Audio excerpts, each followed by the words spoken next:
बिस्मिल्लाहिर्रहमानिर्रहीम। अस्सलाम वालेकुम। बेटा आज हम फिज़िक्स 10th क्लास के बच्चे जो हमारे चैप्टर नंबर 15 के जो रिव्यू क्वेश्चन बाकी रह गए थे आज वो हम कंप्लीट करेंगे। क्वेश्चन नंबर 9 है, 11, 12 और उसके साथ हम एक एग्जांपल करेंगे 15.1। तो शुरू करते हैं बेटा आज का लेक्चर। क्वेश्चन नंबर है जी 15.9। 15.9 है बेटा क्वेश्चन ये कि describe the direction of induced EMF in a circuit. Circuit में इंड्यूस्ड करंट की सिमत बयान करनी है। दूसरा आपने ये बताना है how does this phenomena relate to the conservation of energy. नेज ये मजहर किस तरह एनर्जी के कंजर्वेशन के कानून के असूल के मुताबिक है। तो इसका आंसर है बच्चे कि हमने पढ़ा था कि जब किसी भी कंडक्टर में या किसी भी कॉइल में जो करंट इंड्यूस्ड होता है उसकी डायरेक्शन के बारे में हमने पढ़ा था कि अगर हमारे पास एक बार मैग्नेट है, बार मैग्नेट को हम एक कॉइल के करीब लेके आते हैं। जब हम करीब लेके आएंगे तो इस कॉइल में से जो गुजरेंगी मैग्नेटिक फील्ड लाइंस उनकी तादाद में तब्दीली आएगी, चेंज आएगा। जैसे जैसे हम करीब लेके आएंगे तो तादाद में क्या आता जाएगा, इंक्रीज आता जाएगा। और जैसे ही हम दूर लेके जाएंगे तो जो इसमें से number of magnetic field lines pass होंगी उनकी तादाद में कमी आती जाएगी। तो जैसे ही हम इसे मूव करवाते हैं मैग्नेटिक फील्ड लाइंस चेंज होती हैं। मैग्नेटिक फील्ड लाइंस के चेंज होने से करंट जो है वो इंड्यूस्ड होता है। तो हमने क्वेश्चन में ये पूछा है कि बताएं वो जो करंट इंड्यूस्ड होगा उसकी डायरेक्शन क्या होगी। जब भी हम एक बार मैग्नेट को इसके करीब या इससे दूर लेके जाते हैं तो जो इसमें करंट इंड्यूस्ड होगा उसकी सिम जो है वो इस तरह से होगी कि ये इस बार मैग्नेट के अपोज होगी। कि जब हम इसे करीब लेके जाएंगे तो करंट की डायरेक्शन इस तरह से होगी और कॉइल का ये वाला एंड जो है ये as a north pole behave करेगा और इसे रिपेल करेगा। जब हम इसे दूर लेके जाएंगे तो करंट की डायरेक्शन भी चेंज हो जाएगी। तो करंट की डायरेक्शन हमारी कुछ इस तरह से होगी इस कॉइल में, और ये एंड जो है ये as a north pole behave करेगा और ये एंड जो है as a south pole behave करेगा, जिसकी वजह से ये इसे अट्रैक्ट करेगा। इसे दूर लेके जाएंगे तो ये कॉइल इसे अपनी तरफ खींचेगी। जब हम इस बार मैग्नेट को करीब लेके आएंगे तो ये कॉइल उसको रिपेल करेगी। मतलब जो इसका काज है, जो इंड्यूस्ड ईएमएफ या इंड्यूस्ड करंट का जो कॉज होगा उसके अपोज होगी उसकी डायरेक्शन के। तो बेटा यहां पर एक कॉइल है, ये आपके पास एक बार मैग्नेट है। अगर तो हम बार मैग्नेट को इस कॉइल के करीब लेके आते हैं, इस तरफ लेके आते हैं, तो जो हमारे करंट की डायरेक्शन होगी वो कुछ इस तरह से होगी। और ये एंड जो है कॉइल का हमने according to right hand rule तो हमने पढ़ा था कि करंट की डायरेक्शन ये होगी। तो ये एंड जो होगा हमारा जो थंब होगा ये किसकी डायरेक्शन को शो करेगा, नॉर्थ पोल की डायरेक्शन को शो करेगा या नॉर्थ पोल को शो करेगा। अगर ये नॉर्थ पोल है तो ये एंड जो होगा इस कॉइल का as a south pole behave कर रहा होगा ये एंड, और ये नॉर्थ पोल इस सोलिनाइड इस बार मैग्नेट के नॉर्थ पोल को क्या करेगा, रिपेल करेगा, इसके अपोज होगा। जब हम इसे दूर लेके जाएंगे, जब हम इस बार मैग्नेट को इस सोलिनाइड से इस कॉइल से दूर लेके जाएंगे तब क्या होगा कि करंट की डायरेक्शन हमारी इस तरह से होगी और ये एंड जो है as a north pole behave करेगा और ये end as a south pole behave करेगा। तो ये अपोजिट पोल होने की वजह से जब हम दूर लेके जाएंगे तो ये कॉइल क्या करेगी, इस बार मैग्नेट को अपनी जानिब खींचेगी। ठीक है जी। तो इसी तरह हम क्या कर रहे हैं, हम मैकेनिकल एनर्जी जो है प्रोवाइड कर रहे हैं। ठीक है, हम क्या कर रहे हैं, इसके करीब लेके जा रहे हैं, इसे दूर लेके जा रहे हैं, ये क्या मैकेनिकल एनर्जी, और हमारी मैकेनिकल एनर्जी जो है वो इलेक्ट्रिकल एनर्जी में कन्वर्ट हो रही है। अब इसका मतलब ये किस कानून के मुताबिक है, law of conservation of energy के मुताबिक है। हमारे टोटल सिस्टम की जो एनर्जी है वो कंजर्व्ड रहेगी, सिर्फ एनर्जी क्या हो रही है हमारी, कन्वर्ट हो रही है। मैकेनिकल एनर्जी जो है वो इलेक्ट्रिकल एनर्जी में कन्वर्ट हो रही है। तो इसका आंसर जो है बेटा पेज नंबर 120 पे है आपका आंसर, और आपने बच्चे राइट करना है पेज नंबर 128। डेफिनेशन से शुरू करना है जी। लेंज लॉ टॉपिक है आपका। The direction of induced current in a circuit is always such that it oppose the cause that produce it. यहां से आपने शुरू करना है और जहां पर ये आपका टॉपिक एंड हो रहा है तो मैं वो पढ़ देता हूं बच्चे।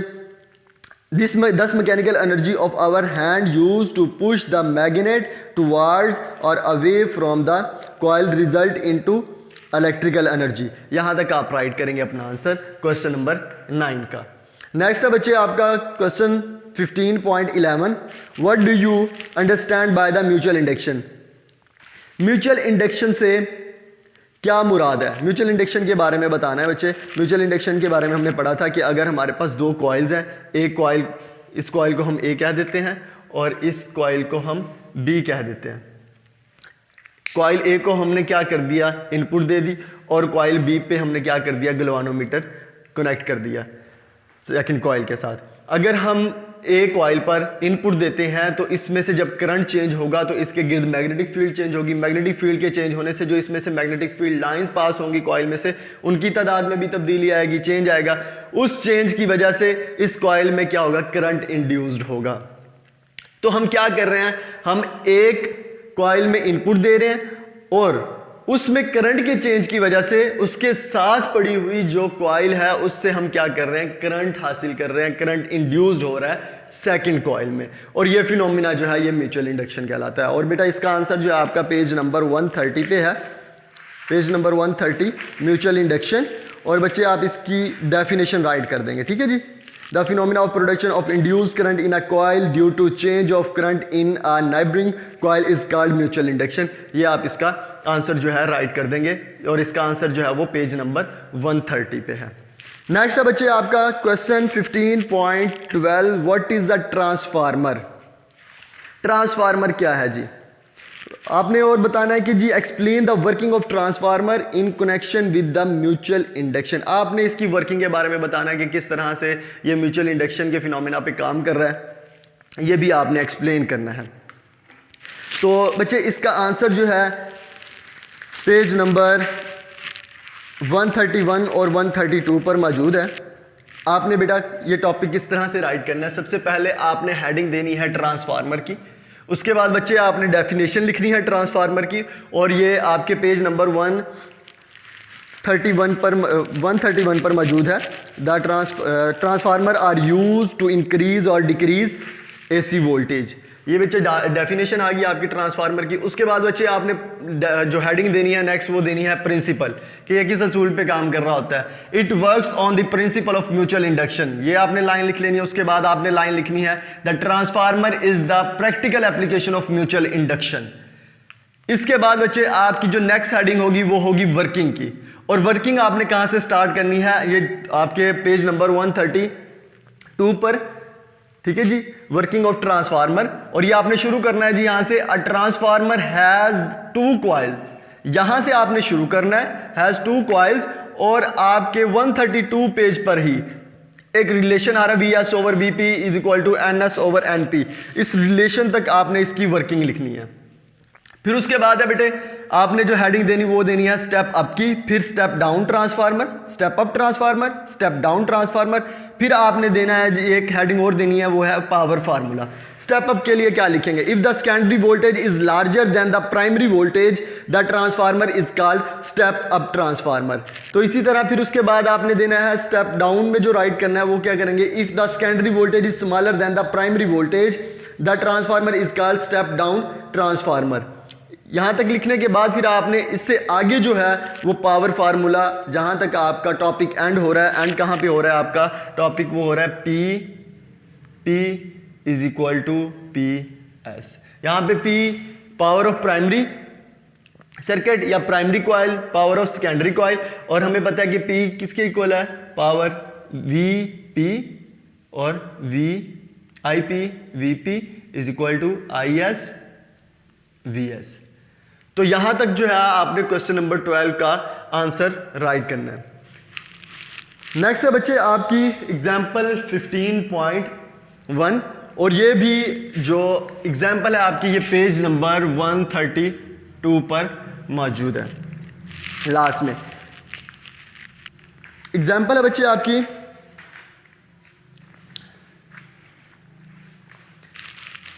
if a transformer is used to supply voltage to a 12 volt model train we draw a current of 0.8।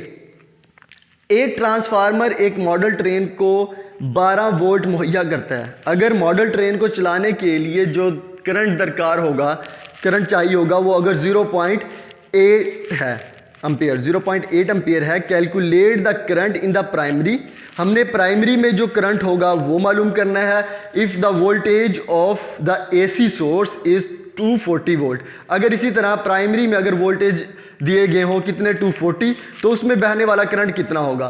तो सबसे पहले हम गिवन डाटा देख लेते हैं अपना। गिवन डाटा में क्या है हमारे पास, VP कितने दिए गए बेटा हमें 240 वोल्ट, और इसी तरह ट्रेन को कितने वोल्ट चाहिए 12 वोल्ट। VS ये हमें आउटपुट से चाहिए इसलिए मैं VS लिख रहा हूं, और उस ट्रेन को जो करंट चाहिए वो कितना चाहिए 0.8 एम्पियर। और उसके बाद उन्होंने पूछा है कि बताएं प्राइमरी में जो करंट होगा वो कितना होगा। तो हम जो फाइंड करने जा रहे हैं वो क्या होगा, प्राइमरी कॉइल में जो करंट होगा IP, ये हमने मालूम करना है जी। इफ अ ट्रांसफार्मर, ठीक है जी।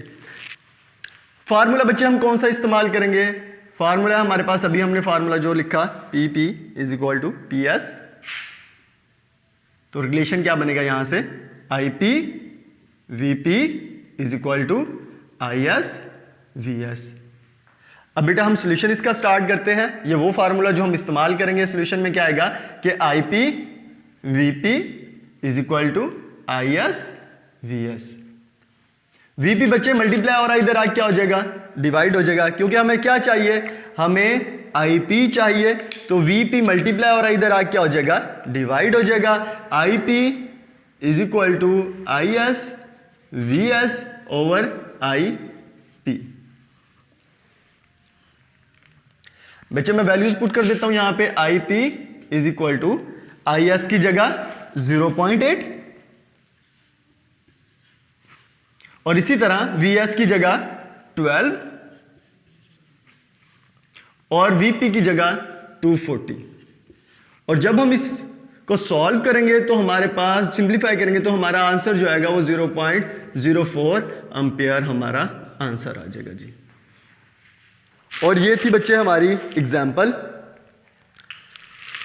क्वेश्चन किए बेटा आज हमने 3, क्वेश्चन नंबर 9, 11 और 12, और उसके साथ हमने एक एग्जाम्पल देखी 15.1। जो क्वेश्चन नंबर 9 है उसका आंसर 128 पेज पर है, और क्वेश्चन नंबर 11 का जो आंसर है वो 130 पेज, और ट्रांसफार्मर क्वेश्चन नंबर 12 का जो आंसर है वो पेज नंबर 131 और 132 पर मौजूद है, और एग्जाम्पल जो है आपकी ये भी पेज नंबर 132 पर मौजूद है। तो ये था बेटा आज का हमारा लेक्चर। उम्मीद करता हूँ कि आप सब लोगों को समझ आ गई हो। अगर बेटा कोई भी प्रॉब्लम हो तो आप लोग डिस्कस कर सकते हैं। अपना बहुत सारा ख्याल रखिएगा, दुआ में याद रखिएगा बच्चे। अल्लाह हाफिज़, अस्सलाम वालेकुम।